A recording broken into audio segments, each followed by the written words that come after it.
Swatting.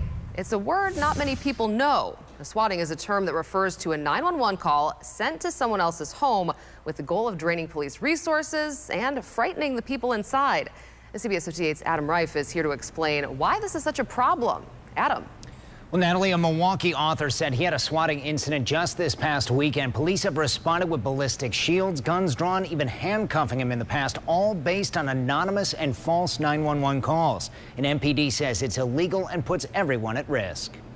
But it does happen enough that we need to be concerned. MPD has responded to at least 11 swatting calls since 2019, putting an enormous strain on resources and increasing the risk for everyone involved. MPD has lost officers in the line of duty while responding to similar but real emergency calls. When we get these calls, you start kind of thinking about that in the back of your mind. You know, is this going to be one of those calls? MPD says anonymous callers have claimed someone has been imprisoned, there's a hostage situation, or an armed person barricaded inside a home. So responding officers are ready to use lethal force if necessary to make a rescue, and that's a problem when the calls are fake. I go and answer the door, and there are two uniformed Milwaukee police officers with their hands on their guns. Patrick Tomlinson says he's been targeted 6 times in the past few years. MPD did not confirm exactly how many, but said that number was in the ballpark. Tomlinson says the police response can be terrifying. I had been handcuffed naked on my front porch at 1 o'clock in the morning by 6 officers with 6 guns in my face. Swatting has gotten people killed across the country. Officers have shot homeowners thinking they were legitimate suspects, and residents have shot police thinking they were intruders.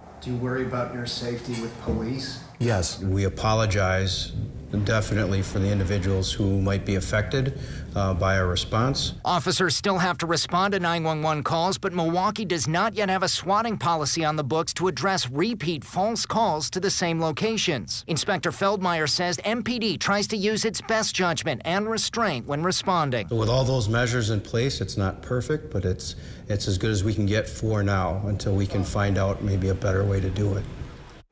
Now, MPD is still investigating who's making those swatting calls. Swatting is a felony in Wisconsin, punishable by up to 3.5 years in prison, a $10,000 fine, or both. Here in the newsroom, Adam Reif, CBS 58 News.